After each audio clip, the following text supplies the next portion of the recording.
Hey everyone, welcome to the Friendly Ex-Muslim podcast. It's been a while. It's been a really long time since I actually done this. In fact, it's been almost a full year. Imagine that.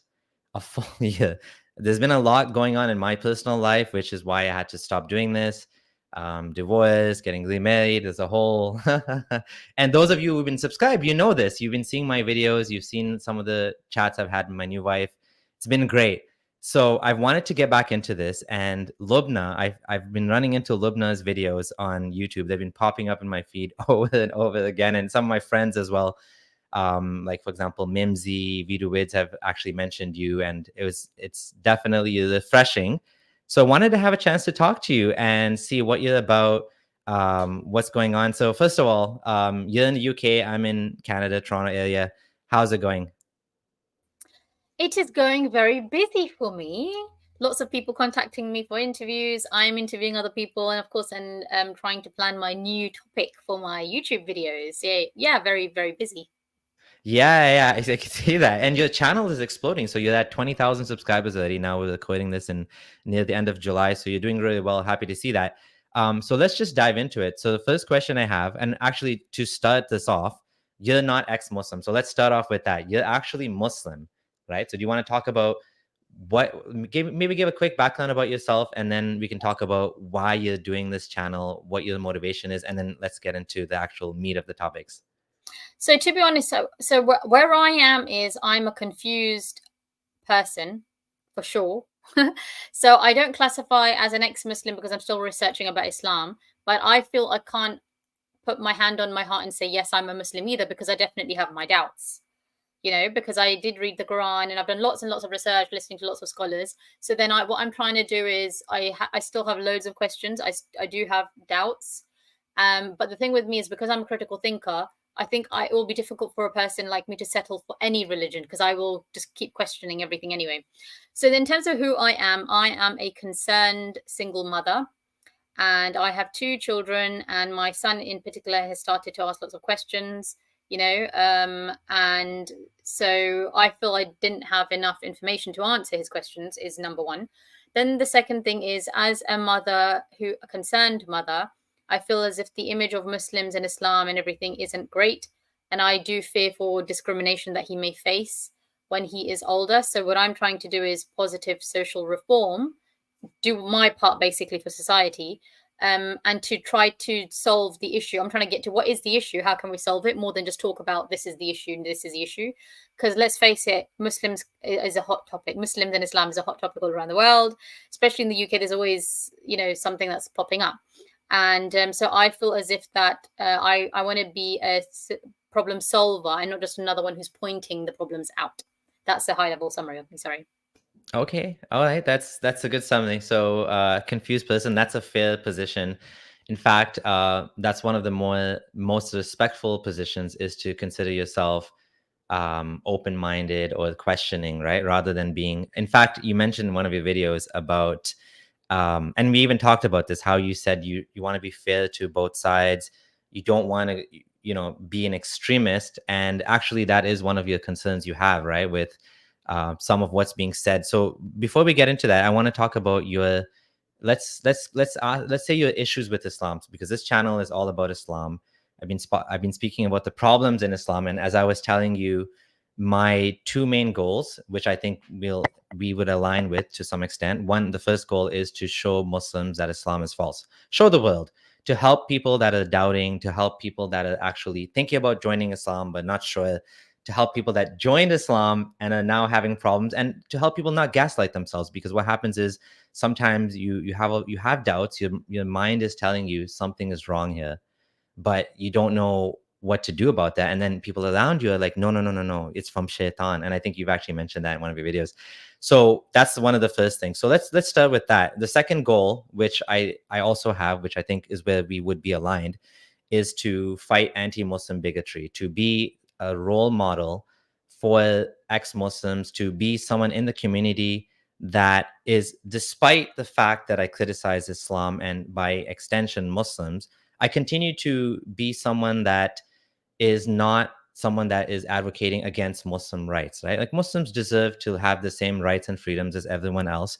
So then we have this tightrope to walk now where we want to give Muslims rights, but we don't want our rights trampled on. So that's where the challenge is, right? So starting with the first topic, which is the actual theology, like what are your concerns? Or what actually caused you to have doubt? Let's start with that. So I was raised in a liberal family, and so I wasn't, I wasn't told in the ins and outs of Islam. I knew the basics of the 5 pillars, and okay, we pray. We're supposed to pray 5 times a day, and Ramadan, and the basic stuff, basically the high level stuff. And I was told that Prophet Muhammad is the most perfect person, and the whole sometimes some people would say the whole universe was created for him, right? And that's all I was told. And of course, you're told you can't. The upbringing was obviously like, well, it's not obvious, but like strict as it is in lots of Muslim families, where you are not allowed to criticize, you're not allowed to ask too many questions, you're not allowed to, like it's very controlled. You have to speak about Prophet Muhammad with respect, like the Quran has to be put on the, very, very, you have to wash your hands before you touch the Quran, like that kind of stuff. So I was like, okay, fine. And I never really questioned any of it, really. But what I had a health scare a couple of years ago. And then I felt as if that I was living for the worldly life. And I wasn't, I felt as if maybe I didn't really focus on being a good human being. So then I was like, actually, thank God, nothing, the health scare was a false alarm. But then I was like, okay, I want to just, why am I here? Why am I alive? I want to make the most of my life. Then I was like, okay, I'm going to start off by reading the Quran, because if this is the word of God, I want to know what God said, and I want to do what God said. So then I had made 2 decisions. One is I'm going to read the Quran and decide for myself whether this is the word of God. If it is the word of God and it tells me to wear the hijab, I will cover myself, So then I started reading the Quran, and then for me, obviously, how many Muslims have actually read the Quran? Let's face it, not a lot in terms of the actual translation, I would say. Yeah. So then that raised more questions, and I started researching Islam. I started looking at videos, and David Wood and those kind of videos started popping up. Now I was intrigued, but a part of me was still scared because of watching those videos, because in Islam you're not supposed to watch any cartoons, you're not supposed to engage in that kind questioning. Of exactly. So then I was like, but I was like, I'm curious, because I feel like I'm not getting the answers from the scholars. I was like, what are these people saying about Islam? Like, I didn't even know there's this whole movement or criticism and all this kind of stuff. Then I started watching the videos. I was like, oh my God, like, I didn't know so much. I didn't know that Prophet Muhammad had multiple wives, more than the 4. That he had not just 4, but more than 4. The whole concubine thing, that you're allowed concubines, because I read it in the Quran, you're allowed concubines, and then he had concubines. I'm like, the image that I was told, because I wasn't told any of the details, obviously that then you will be shocked. I was like taken aback. I was like, oh my God. Aisha's age, 6, like, was she really 6? And then it's not even okay, she's 6, it's the fact that Muslims think that's okay. I'm like, that just sounds weird, that just sounds wrong. Like, lots of things like that. The Jewish tribe that was slaughtered, and again, it's not just the Jewish tribe was slaughtered, but the children as well. Like, they looked at if the boys had even any kind of pubic hair growing, like, so even a small child who had a bit of pubic hair starting to grow, that person, was killed in the trial. Lots of things like that. It's like, no one told me any of this stuff. Like, I never knew any of this stuff. So naturally, it was then difficult to digest. And I was so angry, actually, at my family and my relatives. I was literally throwing things in the house. I was screaming my head off. I said, no one told me this.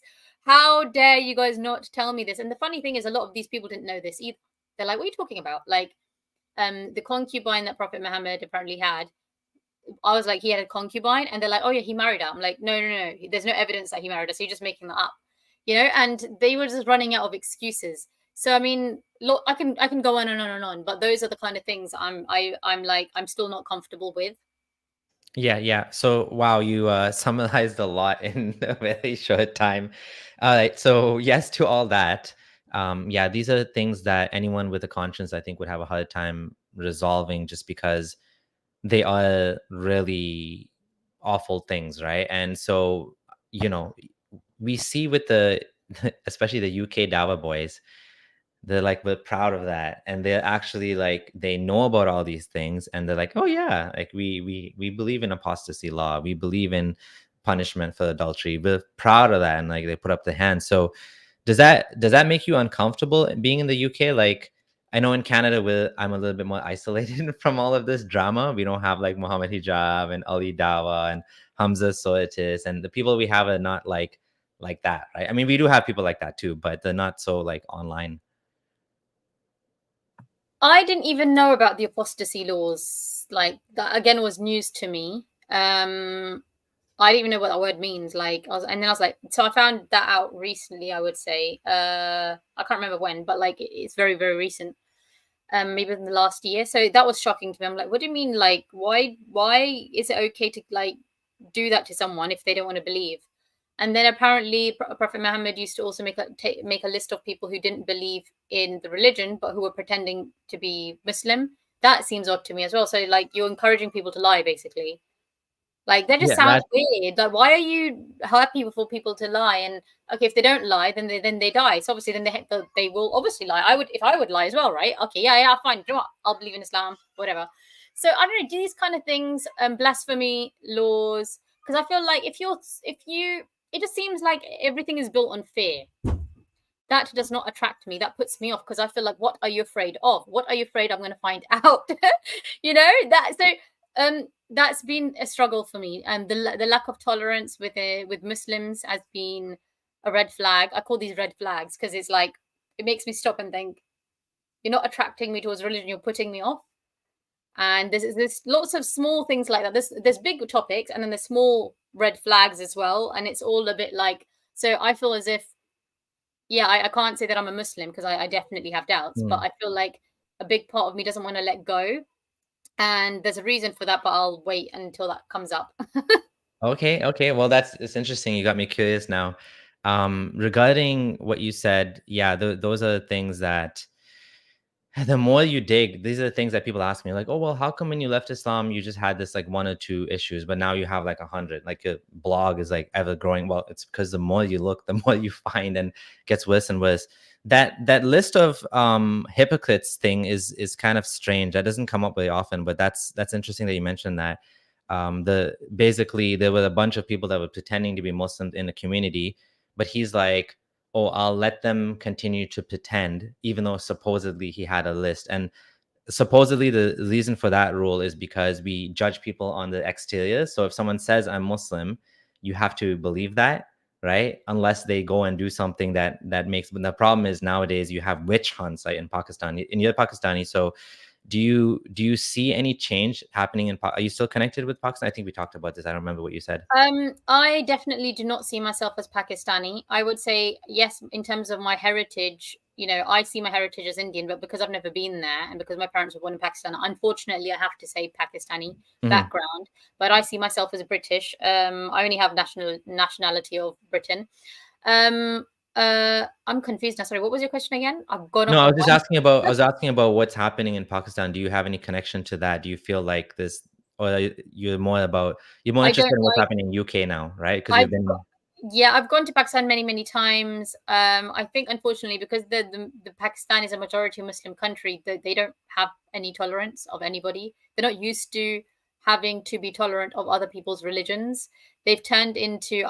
I think this is. Yeah, I don't. I don't feel Pakistan in any way. Like I think they've Yeah. got many issues, and I just find them to be massive hypocrites. I don't classify Pakistan as a Muslim country because I feel like there's a lot of things that happen that is very un-Islamic. They pretend and all they, just not they pretend to be religious and all this, and this all seems like nonsense to me, to be honest. Oh, Because everyone does everything behind closed doors, but they pretend to be so pious and stuff. So I don't like. I don't want to go there ever again. Yeah. interesting. I wouldn't say they're not Muslim though, because Muslims can still be people that believe yet do things that are not allowed. Like you can be a Muslim and commit adultery. You can be a Muslim and drink. You can do all of those things. What makes you a non-Muslim would be someone that actually rejects the belief in God and His messenger. Now, I do also, like you, get confused when I see people like that, and I'm like, I've had people in my own family that are completely irreligious. They go clubbing and they do all these things. And I have a good friend as well. His name is Sayed, but he has a similar situation in his family. his family's not religious at all, but they're like, how dare you be, you're ex-Muslim, you're atheist, you're extremist, you're this and that. I mean, I've been told I'm extremist because I don't believe in God. And I'm like, well, it's just you, either you believe in God or you don't believe in God. Like, there's no extremist about that. Like, but it's like, oh, but why do you want to talk about Islam on your channel? That's extremist. So actually, let's get into that topic, because I think you do have this concern as well. I saw your video where you talked about the good, the bad, and the ugly with ex-Muslims. And you mentioned like some of the bad is that there's some fear mongering and there's people that are trying to, maybe we can talk about that. Like what are your concerns there? And then also you did mention something about financial gain, right? So maybe we can talk about your concerns there. Yes, so I would say that with someone like me who does have doubts, I have been interested in what the ex-Muslims have to say, because obviously they've gone through a journey, and like someone like you who was devout, you were inviting people to dawah as well, right? Which I've never done in my life, because I was brought up in a liberal family. So I have been interested. However, I must say that some of the content by some of the ex-Muslims I found toxic, where okay, I'm interested in trying to get answers and for people to clear my doubts, but some of these people are spewing is hatred, and it's very toxic, it's very immature, it's uncivil. And as someone like me, I'm not interested in that kind of, it doesn't interest me. I just want to have a civil conversation, understand, like, use my critical reasoning skills, logic and all that kind of stuff. Some of the channels out there I feel is just spewing hatred and hatred and hatred, and they don't really care about the impact it may have on people. Even if you don't believe, just say it's made up, just say the whole of Islam is made up for argument's sake. Still, if there are people who believe in that, that's their choice. And especially if those people are good people, they're not harming anyone. Sometimes I feel like there's no thought about what the impact that may happen to them. So I think what I try doing is, although I get criticized quite a lot as well, what I try to do is always keep everybody in mind, like the wider impact of what I'm talking about. Is it going to have a negative impact on someone? The last thing I would want that someone gets discriminated against from any race or religion, any human, just because of something I said.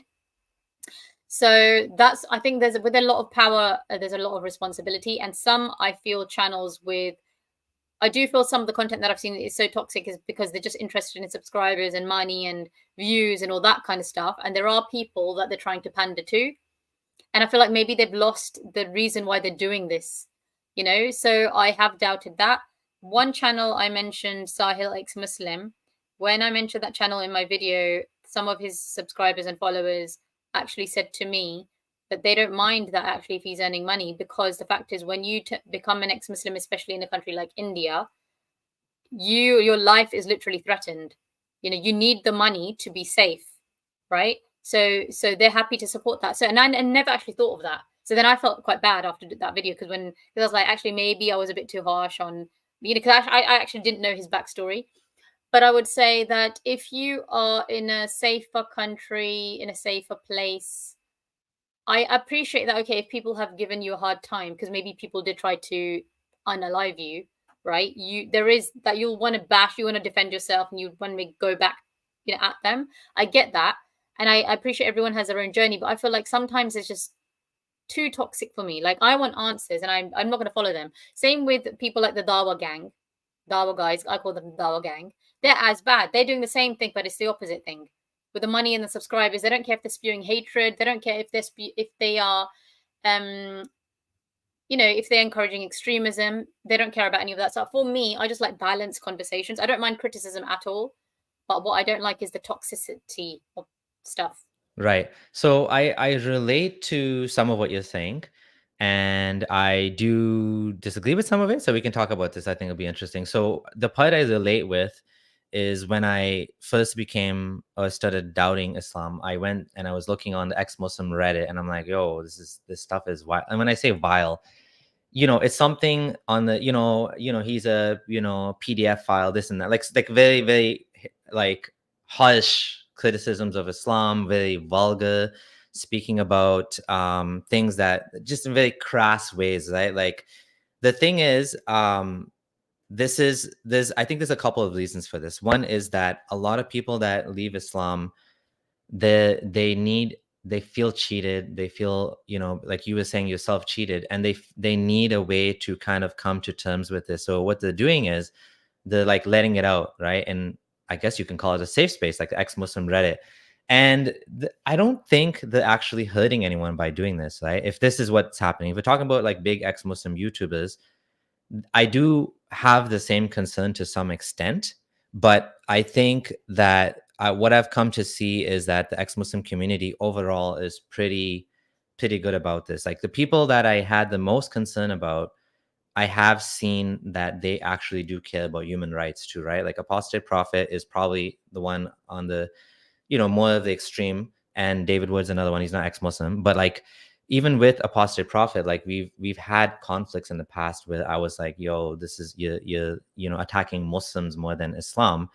But I've come to kind of understand that, one, we do need space for people like that, because people, no matter how nice you are, like even the nicest guys, for example, Apostate Aladdin, he's so, you know, kind of like charitable to Muslims. He's pro-Palestine. He does all of these things. He literally uploaded a video saying, this guy sent a death threat to me and my family. So it's like, it doesn't matter how nice you are. It doesn't matter how nicely you say it.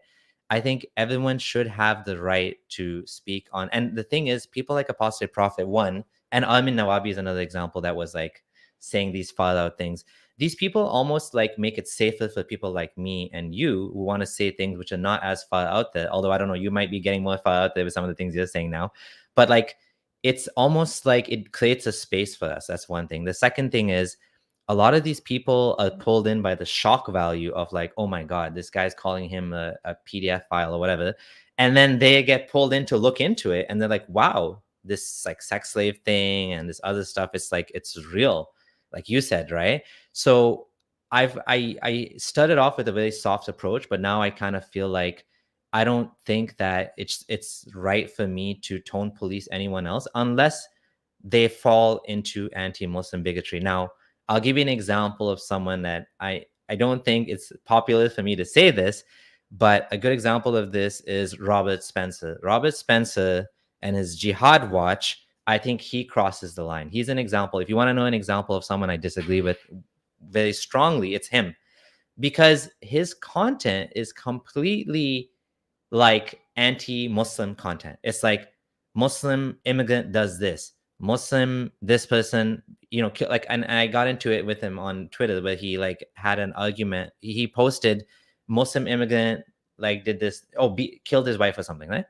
And I'm like, okay, that's interesting. Like, okay, let's talk about this. Why did you post this? What does this have to do with Islam? Is this unique to Muslims?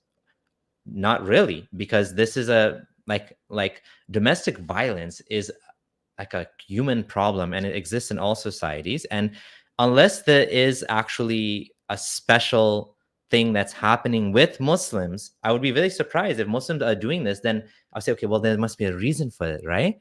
And there are examples of this where there is actually a causation from Islamic teachings or even cultural values.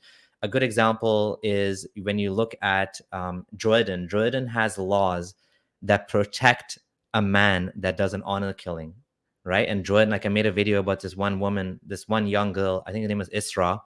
She was, you know, she got married secretly or something, not to the family, cousins, whatever. And they beat her up in hospital, and they went and like in the hospital, they unalived her in the hospital. Like the male relatives went and ended her life in the hospital. So, and then the laws actually protect them from being persecuted when they take a family member's life in this way. So there's obviously the system, the values.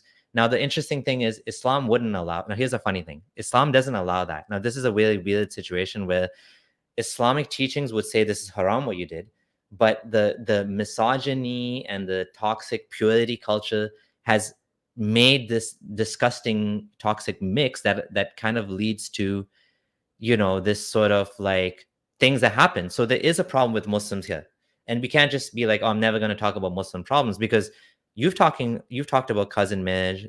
The FGM thing is another big problem in the Muslim community.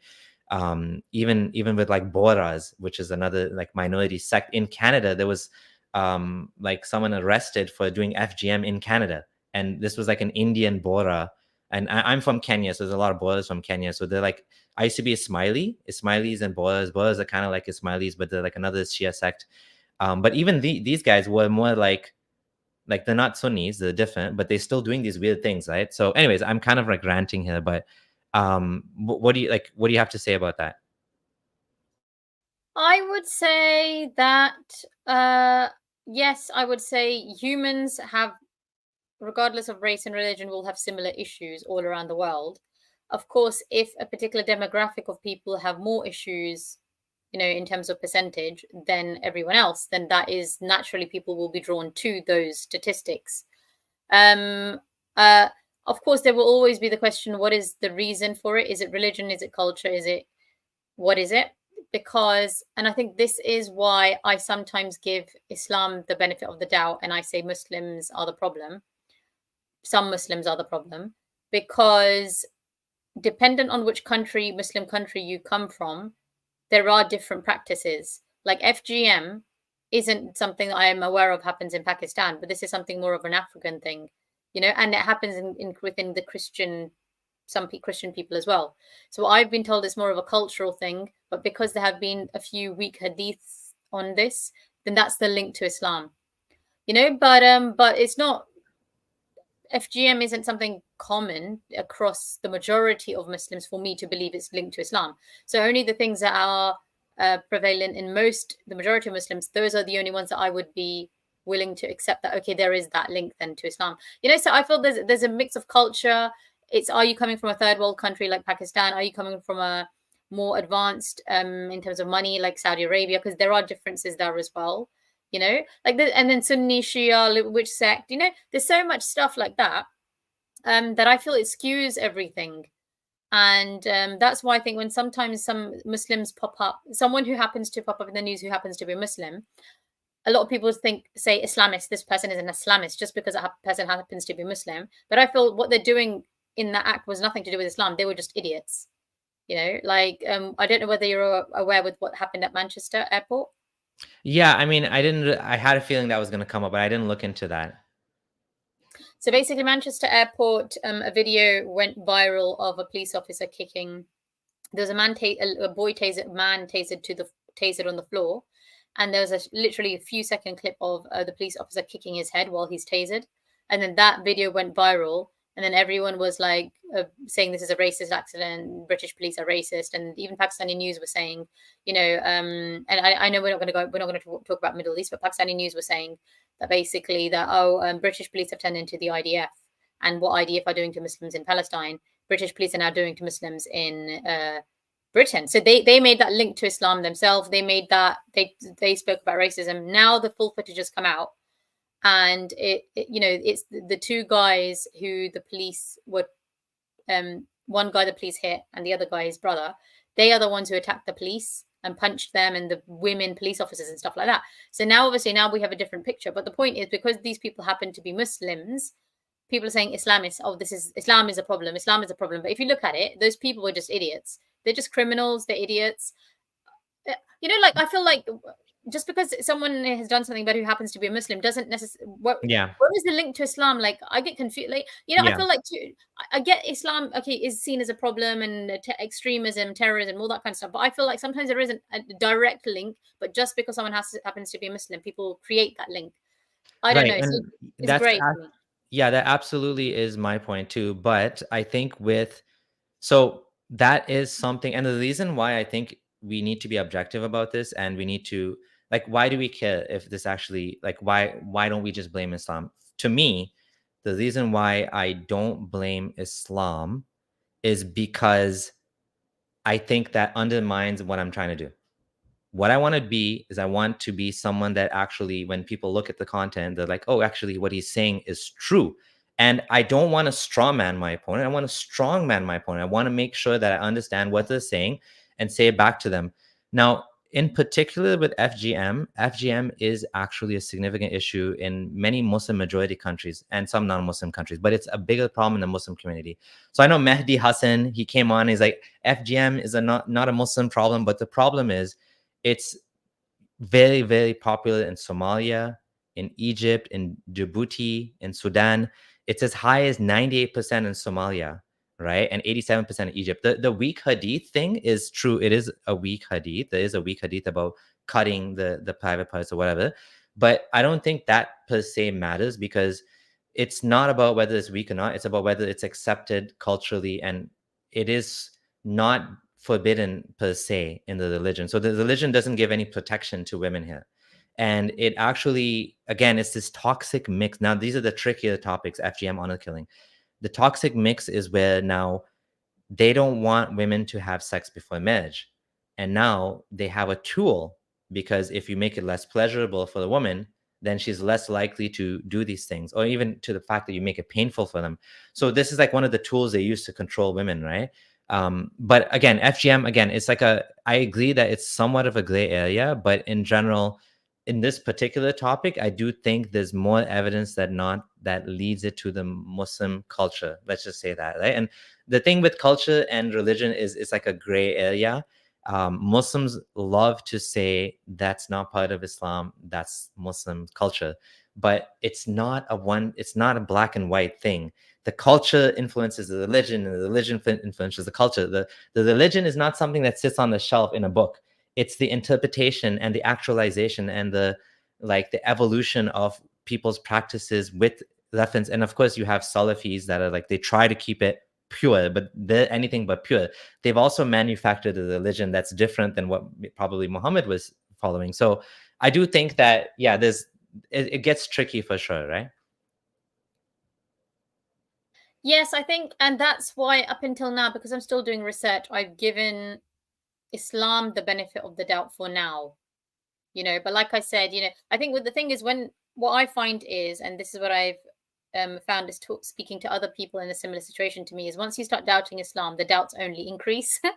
They don't reduce, it's like a snowball effect. I feel like it just gets worse and worse and worse and worse. I genuinely feel that the way I see Islam now, I can't unsee it, because the way I was brought up to see it, that image, it's like a glass house. You're protected in it, or out of fear, really. It's made out of fear, basically. But once it starts breaking, it just comes down. That's how I feel it is. So, that's why I say the world is grey. I don't feel the world is black and white. Sometimes we feel as if, like, everything is interlinked. Everything is entwined. It's not clear cut. Yeah. And I don't like the pressure that people try to put to me, like Muslims trying to scare me. If you don't believe in it, you doubt one word, you're going to go to hell. That's the exact kind of things that putting me off. And then other people telling me to get out of the cult. Get out of the cult. You're too good for it, Lubna. Get out of the cult. So I feel like that puts me off as well, because then they want me to go to their religion, Christianity, Hinduism, whatever, And I'm like, yeah, but you guys are exactly the same as the Muslims, and there's no difference. So sometimes people think that behaving differently to the very people that they're saying they don't like, but you're acting like them and don't even realize it, so you're as bad then. So I am on my journey. Of course, it is my fault that I put it all out there, and I said I'm confused, so I'm going to get the comments right. I get that. And I take ownership of that, but I also believe that I am an open book. I'm a very, very honest person, I feel, anyway. And why would anyone be afraid of me sharing my journey? Like, what are they scared of? Because even there's a video that I put on my channel that I've taken down since, because people had an issue with it. My doubts about Islam as a Muslim, where I listed all the things. And then the majority of Muslims said, stop talking about this, because you're just going to create doubts in other people's mind. So I was like, and even my sister, she watched my video. She's like, oh my God, I didn't know that Prophet Muhammad had concubines. And she's like, and so half the stuff my own relatives are finding out, my family members, from me, who were born here. They're like, we didn't know that. We found out from your video. So I was like, actually, maybe I should republish that video, because it's hidden. I've hidden it for now, because I get confused between I don't want to get death threats from people, which I had before, even though I was just very respectful and all that kind of stuff. But then on the other hand, I do feel as if that this is ridiculous. Why should I listen to these stupid death threats? Because it's like, What are you so scared of? And let other people make the decision. If they have a doubt after listening to my video, well, then let them do the research. Why are you trying to control them? Because this information's already out there. Yeah. If I'm putting it in my video to talk about it, like I'm doing now, like I don't understand the issue, right? I don't know. It's all so confusing. Absolutely. So one thing, going back to that video of yours, the good, the bad, the ugly, about ex-Muslims. Let's talk about this. You mentioned something that I thought was kind of funny. You said that ex-Muslims are making millions on this topic. You said, I just got monetized. I know how much I'm making. Some of these guys have like millions of subscribers. They should be like, do you really believe that? Like, you really think that ex-Muslims are making millions of dollars by having these like YouTube channels? Not every ex-Muslim, because obviously if you've got a smaller channel like you got 50,000, I wouldn't expect that you would be making millions. I think some of the other channels that I've gone to where they've had 500,000 subscribers, I would say over the years that they've been doing this, I would be surprised if they didn't clock up a few million. Of course, they would know their own stats. I don't know how long they've been doing this for. Yeah. And again, when I've spoken about ex-Muslims, I appreciate that when I do videos, I do it on one topic. I don't talk about every single topic in the world. So yes, I've done a video about ex-Muslims, but I've also done a video about Dawa Gang, and they've got even more subscribers. So it's funny because some people who are just starting to subscribe to my channel, they haven't necessarily watched my previous content even from a week ago. So they've just assumed, oh, I've picked on the ex-Muslims, but I'm like, literally 2 days ago, I picked on the Dawa Gang, and I said the same thing about them, right? So I try balancing the stuff. Obviously, there is money on YouTube. Everyone is different, dependent on how much videos they're doing, how many lives, super chats, all that adds up, memberships, all that kind of stuff does add up. And if people are selling products and services and all those kind of stuff, which a lot of the big channels are, of course, it does add up. But like I said, when I did put out my video and I mentioned ex-Muslim Sahil, I didn't appreciate his whole story. Like, there's a whole story and he was threatened. Then I felt a bit bad that, okay, maybe actually, do you know what? For his safety, he does need money. Because let's face it, I've got a small channel. It takes time and energy to create the content, sit there, load it, engage with the comments. I try as much as possible to reply to every single comment where possible, because I really appreciate people watching my videos and commenting. I don't take it for granted at all. So, so then I'm like, okay, if I'm doing all of that, obviously, naturally, you would want to get something out of it. Like, it's not, I'm a single parent as well, right? So, so for me, it's like, as long as I'm adding value and I'm not doing anything illegal, I don't see an issue with it. So I never said I've got an issue with anyone being monetized, because I'm monetizing myself. I just felt as if that because people know what will give them the likes and views, they are less sometimes responsible with their content, because they're just so focused on the views and the likes and the subscribers that they're willing to talk about stuff, I feel, which is they're talking less responsibly. Like, like that guy, what's his name? Apostate Prophet, is that his name? I don't follow him, but like his content I find so toxic. Like him sitting with David Wood, and I'm someone who's I'm a truth seeker. I've watched some of your videos as well, but when I've looked at their stuff, it's just like toxic. It's very toxic. Like, then the question for me is, what's their intent? Is their intent just to pander to people who already hate Islam, or is the intent to enlighten Muslims, right? Because if they feel that Muslims need to wake up and it's a false religion, if that is their intent, I feel that the way they're doing it isn't going to work, because all they're going to do is, Muslims are already quite defensive, I feel, and they've got low tolerance. Are Muslims really going to listen to their stuff and then really change the religion? I doubt it very much. So I feel that it depends on what their intent is as well. Right. So that's, I think, where I would disagree with you. So I've been doing YouTube now since 2015, and I have close connections with many YouTubers. The people that make millions on YouTube, first of all, like it's like what's called a power distribution. You don't have it's not like that. It's like, so the people that are making millions on YouTube, they have their own brand. They have their own brand manager, account manager on YouTube that contacts them. We're talking about people that have 1 million+ subscribers, people that, YouTube is like talking to them and having a relationship with them. Apostate Prophet is not making millions on YouTube. He didn't even get the 100K badge because his content is controversial. He is probably making 6 figures, like a 6-figure salary. But like, you have little kids that play with toys, and they're making maybe not millions, but they're making a lot of money. Family vloggers that say, hey guys, you know, I'm going to this Disneyland. They're My making like, son watches that crap. yeah, I yeah, know. yeah. So And it got 4.7 million views. I'm like, who watches this rubbish? My son watches this rubbish. Sorry, gone. yeah, and exactly. So these guys are making millions. Like, I don't even know if they're making millions, but they're making like good money, like maybe like 30,000 a month, maybe even more than that. Like they're making bank. People like Apostate Prophet and myself and David Wood, first of all, our content is highly controversial. So a lot of it gets demonetized. You have people, like I was saying, so even though you did call out the Dawa gang, you also did call out ex-Muslims. So Dawa gang aside, I agree with you, but I do think that the scale is not what you think it is. One, well, I have nothing to say about ex-Muslim Sahil. I have some of my doubts about some of the Indian ex-Muslims and some of the stuff they say. I don't know, but I've heard like some problems with how they associate with the Hindutva gang, and you know, there's a whole anti-Muslim bigotry happening in India. So I don't know. I don't want to talk about Indian ex-Muslims because I don't know about that. But what I do want to tell you is we're definitely not making millions. Like I know also not like ex-Christian, let's call them ex-Christian YouTubers that are making again like six-figure salaries, like good big channels with hundreds of thousands of subscribers. Then nobody I know is making millions. And like I talk to these people that have like private phone calls with them, right? Like we have conversations off, like we have WhatsApp groups and stuff, right? And we're not making millions of dollars. Like the Indian ex-Muslim channels and like even the Pakistani ex-Muslim channels, they might have hundreds of thousands of subscribers, but the RPM per view is very low because those guys don't spend money. They're not Western audiences. So having, you know, a big audience here versus having a big audience there, first of all, that's very different. Second of all, it's what's making money is being a Muslim. Being a Muslim grifter, you can make so much money. I have so many examples of people that literally say, I'm a Muslim and I need help. And people throw them hundreds of thousands of dollars. There's a funniest example.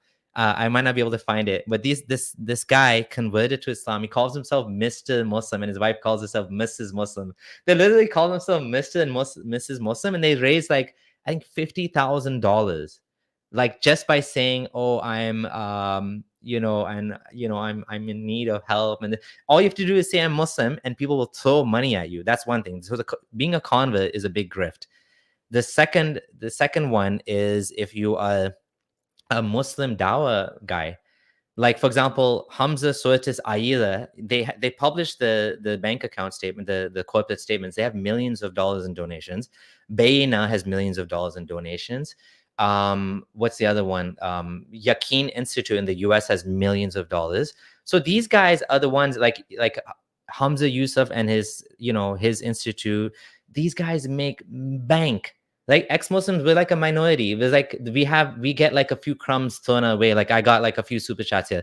Yes, people sometimes are very generous. Like sometimes people will give you like a very big super chat. Like and that does actually help you when you're in a situation where you're trying to put, you know, resources and time and effort. Like you said, if you're gonna do this for a living, there's nothing wrong, and that doesn't undermine what you're doing in any way. So definitely not millionaires, but I would say even if they are making money, there's nothing wrong with that. Sorry, one last thing about Apostate Prophet in particular. I do think that he's doing a great job. I support him. I feel like he pulls in people with his type of content. And mostly he does live streams now. It's kind of fun to just chill and listen to his content. They make jokes, and I don't think they're doing anything hateful per se. And I know some people disagree with them on the views on Israel and Palestine. And I don't even want to get into that because that's like I just don't like talking about that. But yeah, that's my take on that. Any comments? No, look, I think everyone's entitled to their opinion, and we don't have to agree on everything. You know, I think it's fine. I respect your opinion. I would say you are right. Actually, I mean, if I reflect, I wasn't comparing the two necessarily. And when I choose a topic, I just talk about that topic. That's not to say that other people aren't making money or there's some. I never said there is anything wrong with it. I think my concern was more that, and it was the same concern with the Dawa gang, was where they are so more. I feel so more focused on the money, or subscribers, viewers, that I feel like sometimes they lose sight on, is their content actually, is it toxic or not toxic? Is it adding value? Like, you know, right. So let me ask you about that. Can I ask you something about that? So when you say the content is toxic, so I gave an example of what I consider toxic. So example, Robert Spencer. But is there something specifically that these guys are saying? Because again, they're my friends. I talk to them. So I'd like to know what are they saying that's toxic that you think? Is there something specific? I would say it would be difficult for me to remember exactly what, because I don't follow them. But I do remember especially 2 years ago when I started watching. Actually, recently, Apostate Aladdin, he made a video a couple of months ago about apostate prophet, where there were some clips from apostate prophet where he was talking about Middle East and that kind of stuff. Yeah, that kind of stuff, and the way it was delivered. Right. So Apostate Aladdin's video on Apostate Prophet showed the clips from Apostate Prophet, which are examples of the toxic stuff from Apostate Prophet's content. That I was Right. So like, that's toxic for me. the funny thing is this specific video where Aladdin said this stuff, I actually went through point by point and I made a 30-minute response where I gave examples of how and why I think that this, like, the funny thing is basically what Aladdin was doing was he was tone policing apostate prophets. He made a couple of points about Israel, which I think were unfair and out of context. Like if you look at what like AP and David Wood were doing, they weren't laughing at.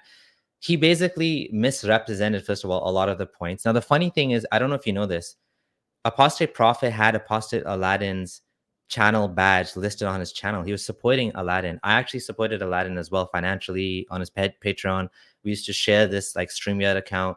I was like considering him as a good friend, but when the content he made, I felt was very, it came across as very like, oh, you're doing better than me, and I'm upset about that, and I don't like the fact that you're hateful. But like, there's no actual difference in what Aladdin is saying versus what Apostate Prophet is saying on the Islam issue. On the Israel issue, they're on opposite sides. I agree there's a difference there.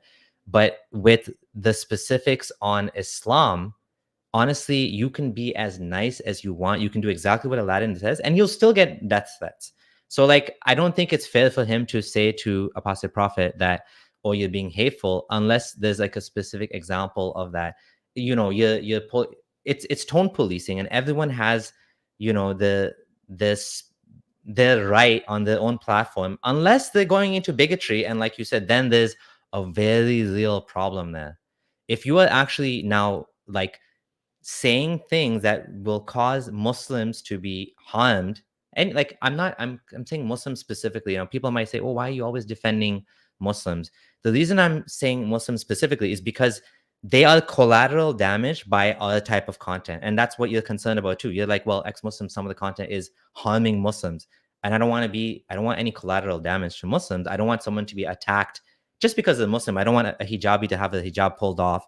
I don't want any of that stuff to happen to Muslims. What I want is like open dialogue and constructive criticism. But I completely disagree with Aladdin on that point, and we can talk about it more if you have specifics. But like, honestly, I think he missed the plot on that point. Other than the Israel thing, what he should have done is he should have actually said, hey, I disagree with you on Israel. You're wrong, and these are the points. But instead, he kind of like, you know, conflated the Israel thing with the whole ex-Muslim thing, and it just became all muddled. And honestly, I don't think he made a very good point, in my opinion. He actually did respond to my video, and he said, I'm not going to watch this video. That's what he said. That was his, like, I don't want to, like, why are you taking his side? Kind of like, I'm like, okay, that's not how you have conversations, but that's what happened. Can I challenge you on that? So I think where you guys are saying, or you are saying that he made a video and you should have done X, Y, Z, and then you said he's almost policing what other people can do a video about. But then is that not, you guys are also doing the same? Because obviously on his channel, it's up to him what he talks about. If he wants to make a video about apostate prophet, and he did, then why should that be policed? Because he's got his own, you know, I actually interviewed him yesterday. Was it yesterday? Yeah, yesterday. Yeah. So I'll release that in a couple of days' time. So if I could challenge you on that, why is it not okay for him to make a video about stuff? No. There's nothing wrong with him making a video. And actually, I said that in my video. There's nothing wrong with you making a video and saying, apostate prophet is an idiot and he's wrong and he's whatever. I actually I think that's a great thing. But the problem is he didn't engage. It doesn't feel like he's actually engaging with Apostate Prophet, because Apostate Prophet said even after you. So here's the problem: the tone he used in his video was with loaded language. It was like, oh, you're doing this for money. You're doing this because you're popular. It's not that you're wrong about this, and let's talk about this. Because let me tell you, I had a fight with Apostate Prophet as well many years ago, on Twitter, and he's like, "You are not my friend," and I'm like, "Yeah, I'm not your friend, whatever." Like, but like we talked about it. He came on my stream, I came on his stream. We reconciled, and I actually don't believe that Apostate Prophet is a bigot. He stood up for the rights of Muslims in China, right? He spoke about the Uyghur Muslims. He's actually gone and actually defended, I think there's other cases too. And there's some cases where I think a long time ago, he was kind of like flirting with the far right kind of content. Now he's like, much more centrist in my opinion. And I don't see that problem anymore, which is why I'm like, I proudly support him. I say openly, I support Apostate Prophet because I don't see him doing that anymore. But Aladdin didn't do that. He kind of just shut down the thing. Apostate Prophet, even after he used all this loaded, like, basically language against him, it wasn't like just critical. It was like, like what I mean to say is like emotionally charged language he was using. Apostate Prophet still said, even after you did this, you're a young guy, come on my channel, we can talk about it. It hasn't happened. It's not happening. I don't see this. It just felt very immature. That's what I'm trying to say. But yeah, to your point, I do support his right to say whatever he wants to, just like I support Apostate Prophet's right. I just feel like that's not the approach I would have taken. Yeah. That's fine. I would say that this is where subjectivity comes in. That everyone has a different definition of what's toxic. Everyone has a different tolerance threshold. Everyone has a different opinion. Everyone has a different liking. And I would say a lot of this is subjective as well. And I think, and I respect everyone's opinion. And this is what I say on my channel as well.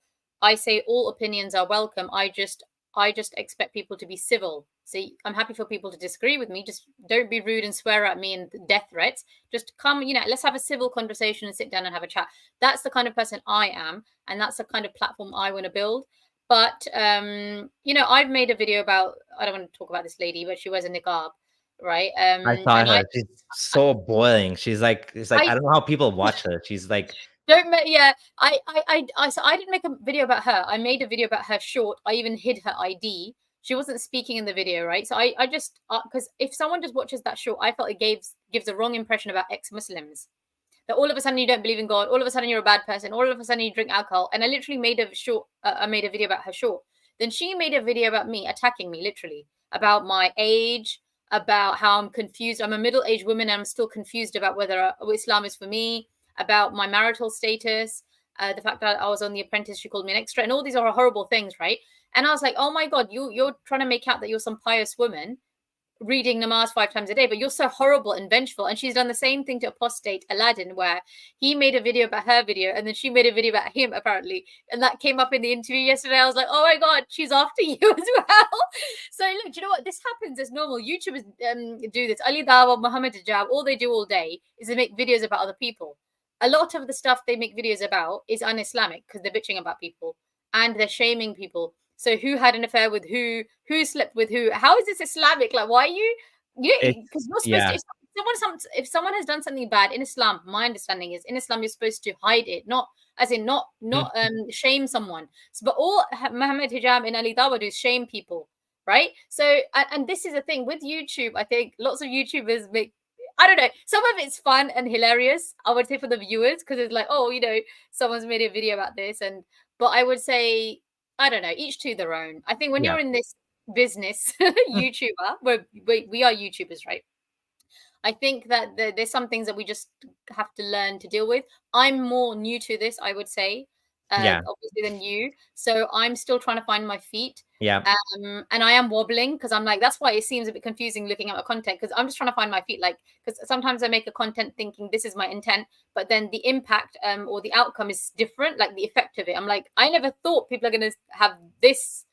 They're going to not take it well, or they're going to take it really, really well. Like some of my videos I thought will be shit, and people loved it. I'm like, really? You love it? And I have had to watch it again to understand why did they love this video when I thought this will just no one's going to watch it. Yeah. I would say with this whole YouTube thing, regardless of whether you're a Muslim, ex-Muslim, or doing something else, it's an evolution.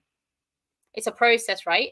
It's okay to change your stance and find your feet and evolve. And I think that's what maybe has happened between you guys as well, right? Because I appreciate that you guys probably, I don't want to put words in your mouth, may have felt isolated anyway, because to leave Islam is a big thing. And so then now you guys have found unity amongst the group of ex-Muslims, and then last thing you want is someone to break that unity. So I appreciate that. You know, so it is disappointing. Oh, you know, someone's gone out of the gang, Yeah, done something. unlike the Muslim gang, though, we are truly like independent content creators here in the sense that like we don't have anyone telling us what to say, and so everyone's position is basically like Aladdin has his own views, I have my own views, Reason on Faith has his own, you have your own, we all have our own views, and we're kind of more like a conglomerate. So I noticed we're getting close to the end of time now. It's almost an hour. I know you have to go, you have a hard limit. In the last 5 minutes, let's share your channel. So if someone can post your channel in the chat as well, and can you tell us a little bit about your channel somewhere, and that'll be like a good place for people to find you, or anything else that you want to share. Yeah, so when I started my channel, I played it very safe, and I was making videos about stuff that I wasn't feeling it. The stuff that I really wanted to speak about, I hesitate to speak about in the way that I wanted to. At the time I was married, and my partner at the time did discourage me from the videos that I'm making now. But since I'm single, I'm kind of just doing my own thing. And since I've been doing my own thing, it seems to be working, because I think with YouTube is you have to find something that you want to talk about and something that other people are also interested in listening about and talking about. And since I've been authentic to myself, I think I found that space now. So my channel is Candid with Lubna. I talk about all issues candidly, but mostly I focus on things to do with the religion I come from. So Islam, Muslims, my background in terms of the Pakistani heritage, and anything to do with the UK, because obviously those are things that make up my identity in that sense, right? So those are the things I talk around, but that's not to say I can't talk about any other, you know, topic in the world. And my channel is evolving, so yeah, we'll see where it goes. Awesome. Honestly, I wanted to have more time to talk to you, because I know there's so many things that you talked about in your. Oh, you know what we can do? We can do the next one on your channel where we go through some of those topics, like for example, more about cousin marriage. I think that's very interesting. And any other topic you want to talk about, we can talk about my background or whatever. But yeah, I know we want to do that next. So yeah, like thanks for coming on, guys and gals. Please do check out Candid with Lubna's channel. I think she's doing a great job. Obviously, we don't agree on everything. Like who does, right? But definitely want you to check her out and support her as well. And I guess the next chat will be on your channel. So we'll see everyone over there. I'll post that live on my channel. I'll post a link when it happens. But looking forward to that. Great. Thank you for having me. Yeah, thanks. All right, take care.